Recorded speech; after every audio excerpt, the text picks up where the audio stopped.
Die guten Sachen, die kann man nicht suchen, die muss man finden. Und schaut mal, was ich jetzt gefunden habe, auf dieser Runde, wo ich jetzt allein hinterher bin. Ann, schau sie mal an, das Beilchen.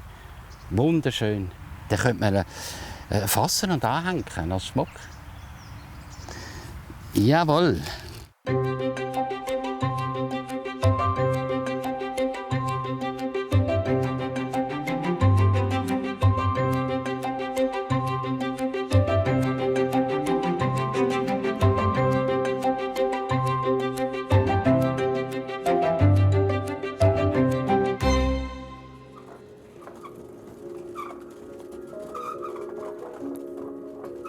Im Jahr 2017 bekommt die Kantonsarchäologie Aargau eine ganz besondere Sammlung überreicht.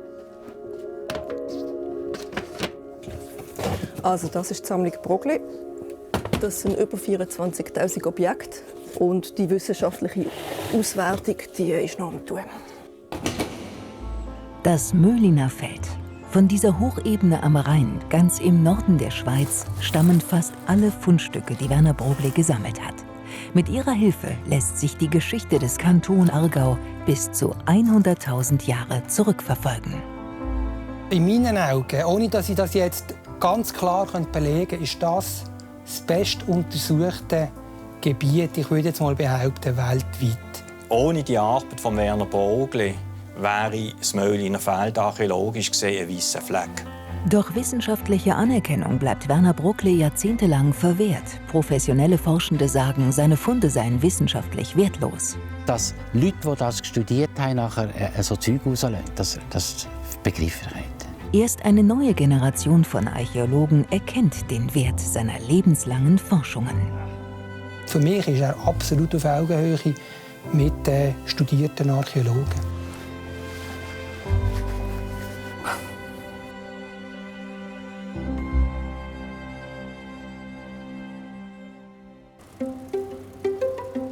Besonders wenn es geregnet hat, zieht es ihn hinaus, auf sein Möhliner Feld. Und wie immer mit seinem Velo. Ich habe schon mehr Kilometer gesammelt als Fundstück. Seit über 70 Jahren kennen ihn die Menschen der Region genau so.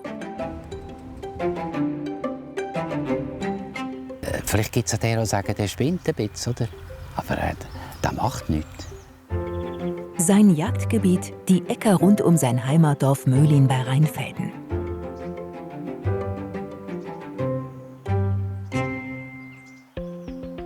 Ich bin am 28. Februar 1947 geboren.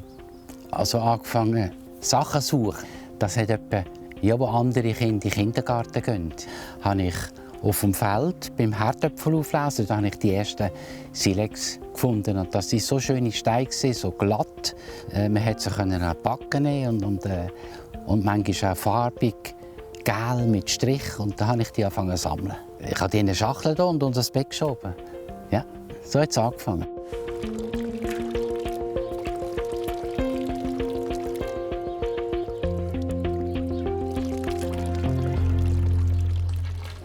Um die Sammlung für die Zukunft zu bewahren, sortiert und inventarisiert die Archäologin Solange Bernstein die Funde. Der Basler Prähistoriker Reto Jaker übernimmt die erste Analyse und die hat es in sich.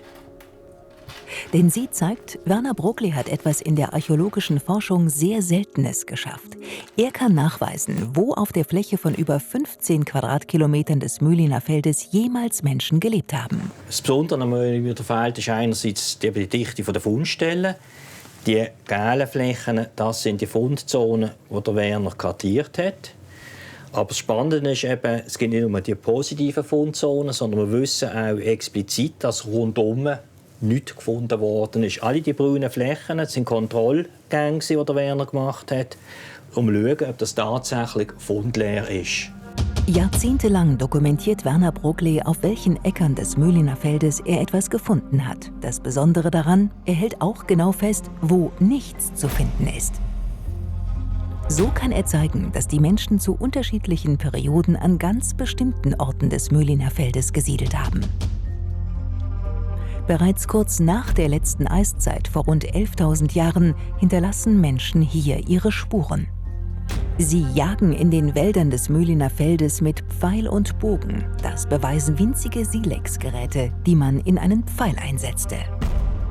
Während der Jungsteinzeit, vor etwa 6000 bis 4000 Jahren, baut man die ersten Häuser. Zu dieser Zeit beginnt das Zeitalter der Landwirtschaft. Und während der Bronzezeit vor etwa 4000 bis 3000 Jahren lebten und arbeiteten ebenfalls Menschen auf dem Mühliner Feld. All das beweisen die vielen tausend Fundstücke, die Werner Broglie auf dem Mühliner Feld gesammelt hat. Für den Kantonsarchäologen Thomas Doppler eine rekordverdächtige Leistung. Dass eine Person über 60 Jahre lang ein Gebiet, den Fokus auf ein Gebiet legt und das systematisch abläuft, gibt es meines Wissens nie sonst.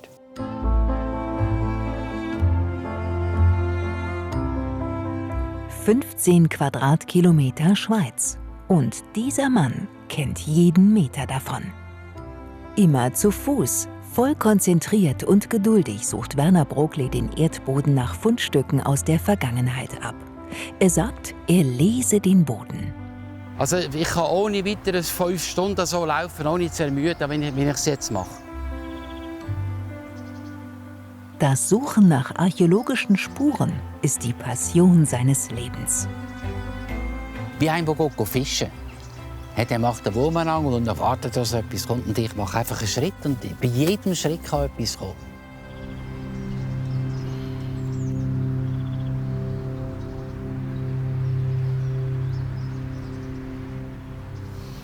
Schon etwas Besseres. He? Das ist jetzt schon schön bearbeitet. Das ist irgendeine Art Spitze oder ein grober Bohrer oder etwas. Dort habe ich einen feinen Säckchen, das ist ein schöner. Das ist jetzt ein Artefakt, das ist ein richtiges Werkzeug. Siehst du. Doch immer häufiger sammelt er auch Dinge ein, die er eigentlich überhaupt nicht finden will. Das ist jetzt etwas Helles, aber es ist wieder Plastik. Jetzt habe ich 3-mal gebuckt wegen Plastik. Das ist an und für sich gesund, aber... Weit über 100.000 einzelne Fundstücke hat Werner Broglie innerhalb von mehr als 60 Jahren auf dem Mühliner Feld aufgesammelt. Damit hat er ein archäologisches Archiv geschaffen, von dem kommende Generationen von Archäologen und Archäologinnen in hohem Maß profitieren können. Reto Jaker kann anhand der Funde von Werner Broglie sogar rekonstruieren, was die Menschen vor Jahrtausenden hier gemacht haben. Das ist jetzt eine Fundstelle, der Herr Lacker. Und der hat als lokale Spezialität ist das eine Steinbeilwerkstatt gewesen. Wir haben hier die fettigen Klingen, das ist klar, das ist typisch. Das ist das, was man im Fundgut hat. Und dann hat es einen Haufen Halbfabrikate, die unförmigen Blöcke. Das sind Gröll, Serpentinitgröll, die sie aus dem Rhein unten geholt haben. Hat die gespalten, die Gröll, zum Teil gesägt. Und dann die Rohformen mit Klopfstein in die richtige Form gebracht hat. Und hat einfach darauf herumgedengelt. Und die Halbfabrikate sind am Schluss dann eigentlich zu so etwas überschliffen worden. Was mit diesem Material jetzt hier hat, ist eindeutig eine Herstellungsmanufaktur im grösseren Umfang, wo wahrscheinlich mehr als der Eigenbedarf war. Ganz nebenbei gelingt es Werner Broglie sogar, auf ein sehr eindringliches Problem der modernen Archäologie hinzuweisen: die Gefahr der völligen Zerstörung von Fundstellen. Das Besondere an dieser Keramik ist, dass sie eigentlich überhaupt erhalten ist. Wenn wir hier mal schauen, eine Fundstatistik von Werner, haben wir in der oberen Reihe die Keramikfund pro Jahr an der Fundstelle Asp, die schlagartig in Mitte 90er Jahren abbrechen und nachher praktisch keine Funde mehr da sind. Der Werner hat, wie die Silex-Funde zeigen, die Fundstelle weiter prospektiert. Das ist ab 1995 mehr Silex-Führer als vorher. Und was steht da dahinter? Warum verschwindet plötzlich die Keramik? Offensichtlich ist durch Landwirtschaft, einerseits durch die Mechanisierung, andererseits durch die Agrochemikalien, ist die Keramik vergangen und nicht mehr gefunden worden. Das ist sicher ein Phänomen, das weit verbreitet ist. Die Veränderung in der Landwirtschaft, das ist etwas, was wir der Archäologie unterschätzen. Wir rennen hier eigentlich am Zerfall hinterdrein. Jedes Fundstück, das Werner Bruckle aufliest, wird wissenschaftlich bearbeitet. Und dies beginnt immer mit dem Waschen. Erst dann lässt sich wirklich erkennen, worum es sich dabei handelt. Der Stein ist klar, ist Pellitquarz.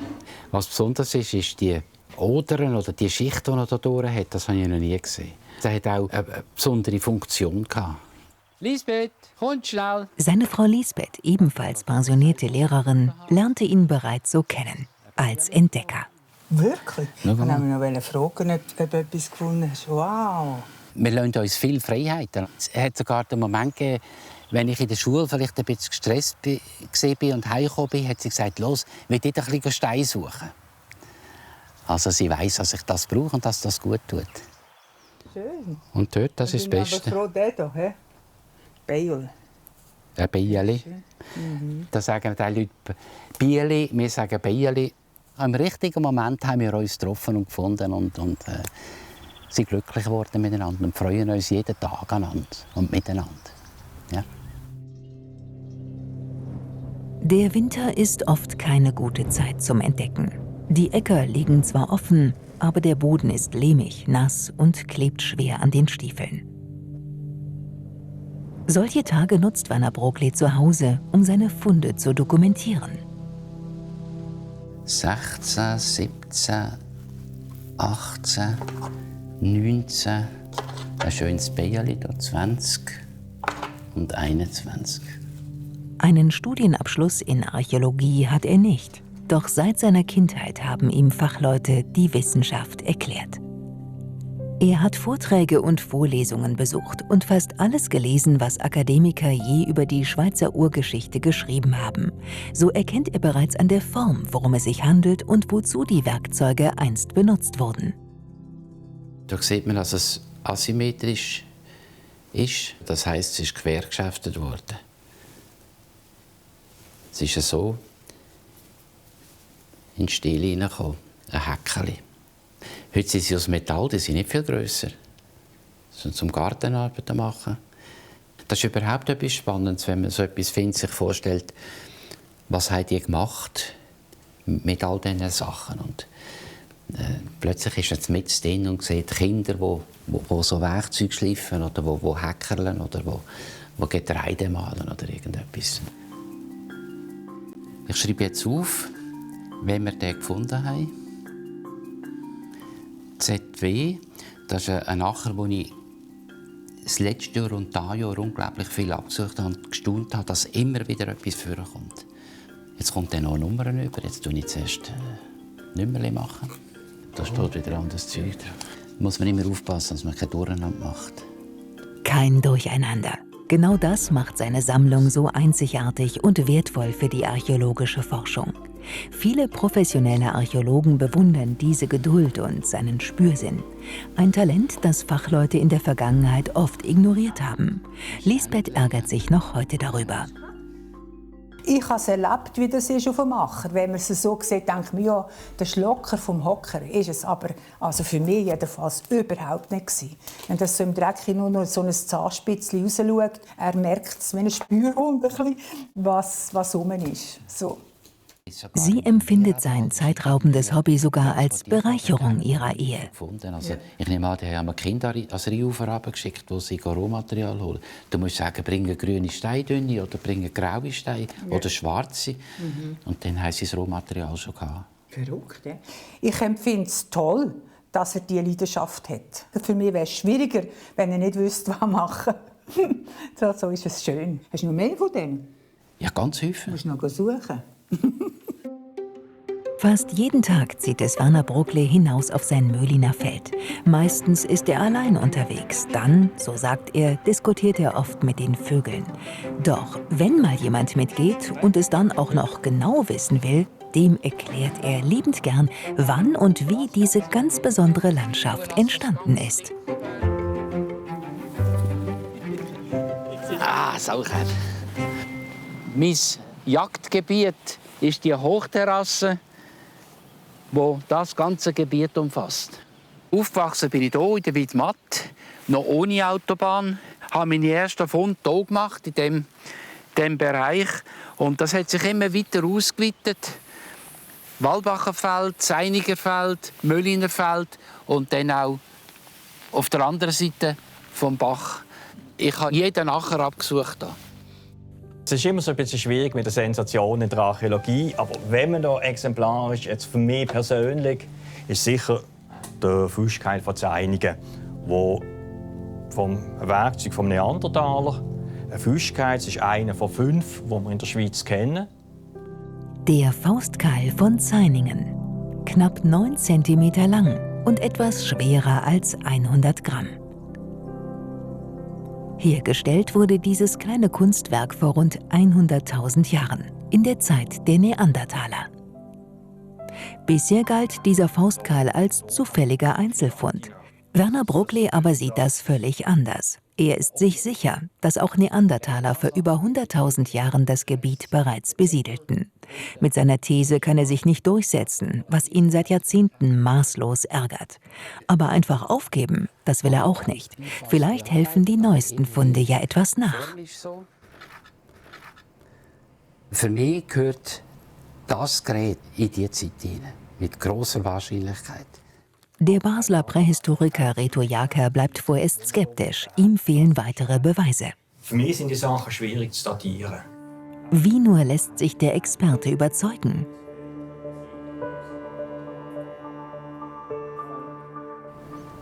Ich komme vom gleichen Fundstelle, der Abschlag.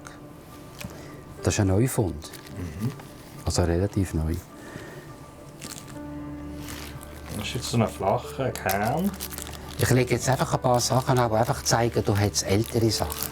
Hier habe ich einen Levallois-Abschlag.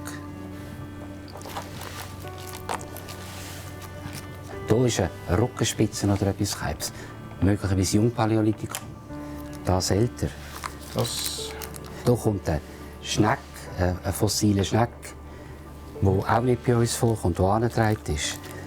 Und jetzt gehe ich ein bisschen neben raus, ein bisschen höher ruhen, Magden. Ein Breitschaber. Einfach zum zeigen, es ist nicht einfach, es hat all die Sachen rum und dann kannst du selber mal auspacken und schauen, was es ist. Ja, das ist typisch. Das ist der neueste. Die Wildsäue hat dort nachher total umgepflügt. Und jetzt ist der vorgekommen. Das sieht ein bisschen archaischer aus. Ein sogenanntes Chopping-Tool. Auf den ersten Blick sieht es tatsächlich aus wie bis zu 2 Millionen Jahre alte Steinwerkzeuge, die Reto Jaker aus Ostafrika kennt. Hat Werner Broglie also doch recht? Hat er eine der ältesten Fundstellen der Schweiz entdeckt? Ein ganz klassisches Gräuelgerät. Chopping-Tool. Chopping-Tool. Ja, es ist faszinierend. Eben, die Wahrscheinlichkeit, dass es etwas sehr Altes ist, die ist gegeben. Und ja, das löst eine Faszination aus, wo man einfach an eine Zeit herankommt, oder, wo man selten hat sonst. Und das ist eindeutig ist der manipuliert worden. Ja. Also das ist eine Zurichtung, die intensiv ist. Das sind X-Schläge, man hat hier 1, 2 grosse Schläge. Wenn man dann aus diesem Bereich andere Funde, auch archaisch. Das muss der ja. Doch Reto Jaker ist ein sorgfältiger und vorsichtiger Forscher. Etwas scheint ihn zu irritieren. Meine Expertise ist ganz eindeutig ein Werkzeug, vom Mensch gemacht. Es sieht sehr archaisch aus. Von der Erhaltung her, mangelnde Verwitterung macht mich stutzig, ob es nicht jünger ist, als es vorgaukelt. Im konkreten Fall bin ich ein bisschen hilflos. Also, wie lässt sich das Problem lösen? Potenziell so alte Fundstellen in der Schweiz kennen wir nicht. Und, ja, das wäre eine absolut gerechtfertigte Fragestellung, um dem auf die Spur zu kommen. Wir müssen die Situation einmal zusammen anschauen. Die drei beschließen, in einigen Wochen gemeinsam an den Fundort zu gehen, um das Problem endgültig aus der Welt zu schaffen. Werner Broglie will Ihnen die Stelle zeigen, an der er seit langem einen Siedlungsplatz aus der Neandertalerzeit vermutet. Eine Anhöhe am südlichen Rand des Mölliner Feldes. Wenn Neandertaler vor vielen Jahrtausenden wirklich hier gelebt haben, müssen sie viele und sehr typische Spuren hinterlassen haben.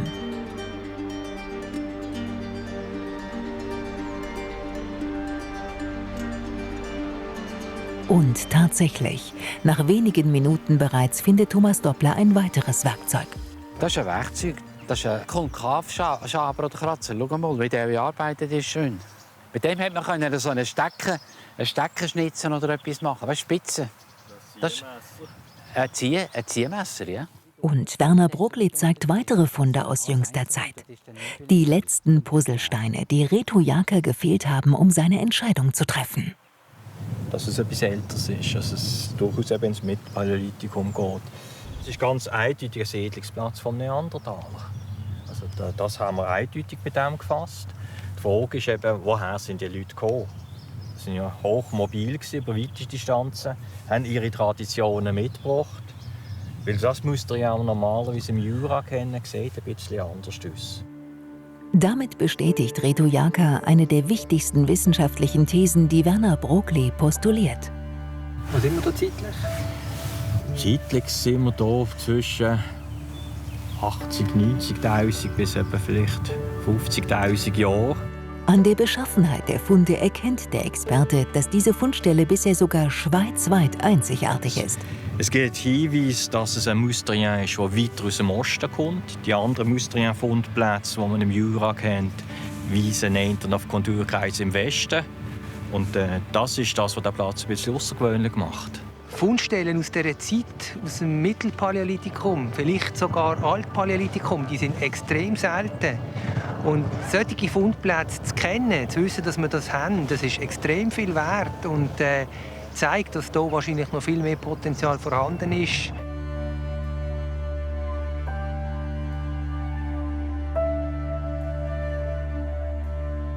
Das freut einem immer, wenn man etwas gefunden hat, wo mal Rätsel aufgibt und wo anregt zum Weiterforschen und Weitervergleichen auch. Jetzt ist ja das Zeug zu Bruck und jetzt können noch andere Leute reinschauen und etwas entdecken. Der hinzugerufene Leiter des Amtes für Kultur, Georg Matter, weiß um die ganz besondere Bedeutung des soeben neu entdeckten Kulturerbes. Unten im Restaurant, ist das der? Das zeigt auch die ganze Spannweite der Archäologie, die wir im Kanton Aargau haben, auf und ist ein toller Fund und Befund, den wir namentlich darum kennen, weil der Werner Broglie akribisch und immer wieder systematisch die Gegend prospektiert hat und die Fundstellen eben überhaupt können identifizieren.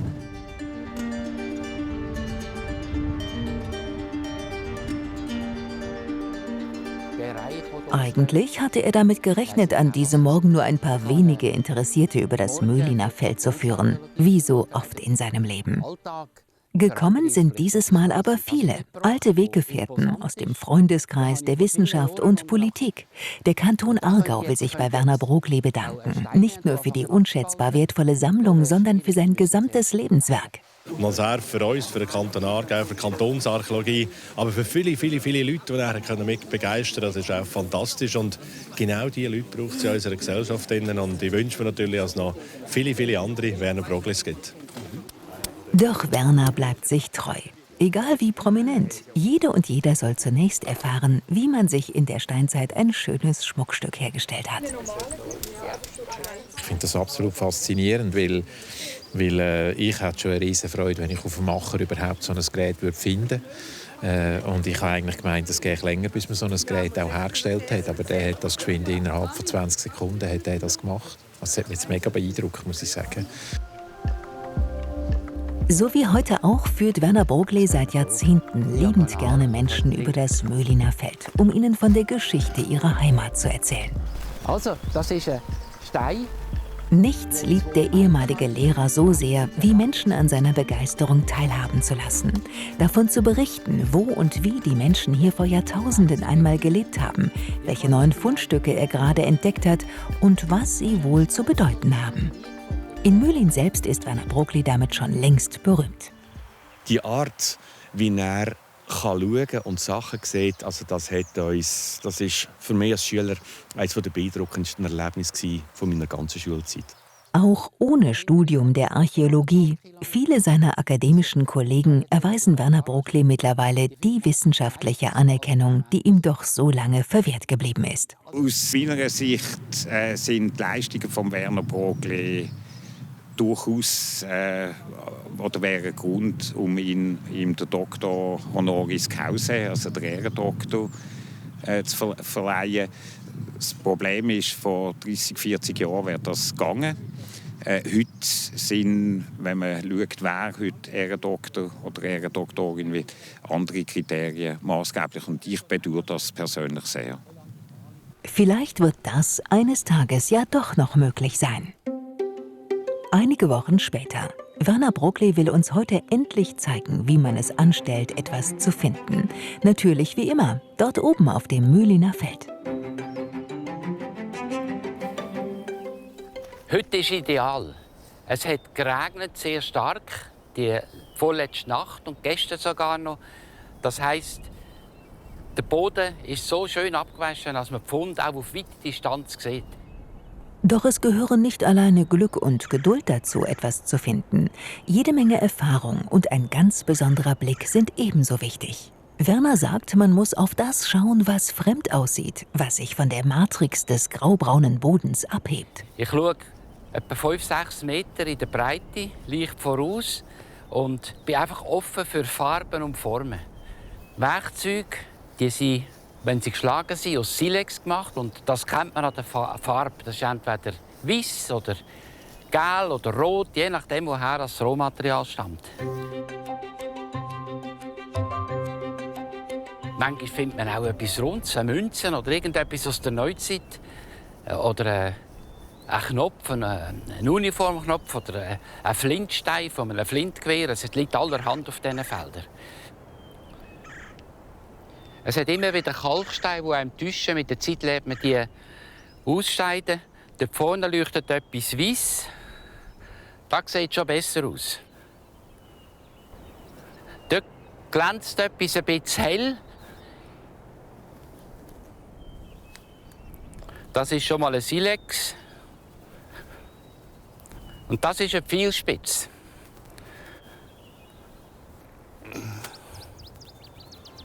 Ein wirklich guter Tag. Nach kaum 10 Minuten kehrt der menschliche Detektor mit seiner Beute zurück.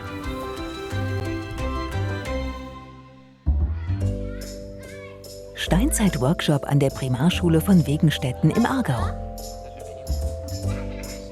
Wie haben die Menschen vor vielen tausend Jahren gelebt? Sie waren schlau. Sie haben sich perfekte Werkzeuge gemacht. Aus Feuerstein. Wie einfach und schnell es geht, mit einem harten Stein ein Loch in einen weicheren Stein zu bohren, dürfen alle gleich selber ausprobieren. Und so finden sie schnell heraus, dass man sich mit einem Stein sogar die Haare schneiden kann.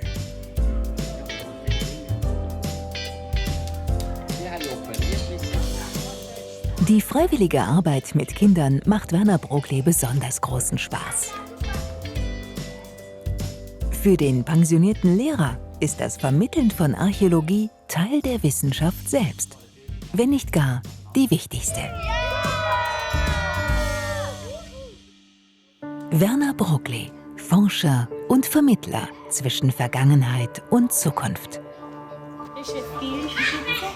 Und Sie werden damit selbst zu Forschenden und VermittlerInnen. Sein ganzes Leben lang hat er nicht nur für sich alleine geforscht. Er hat Generationen seiner Schulkinder zu Entdeckerinnen und Entdeckern gemacht.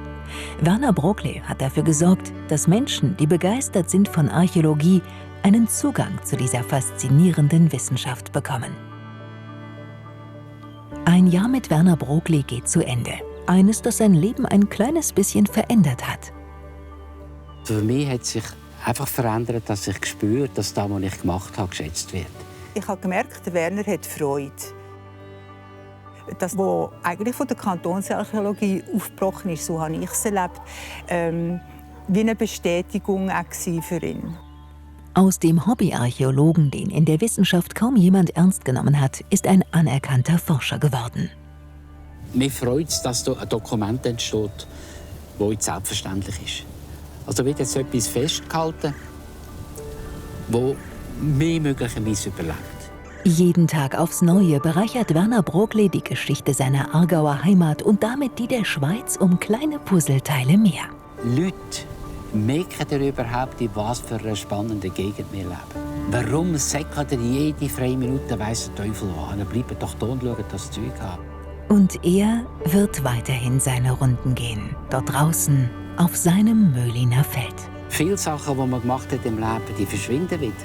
Aber Archäologie, das bleibt.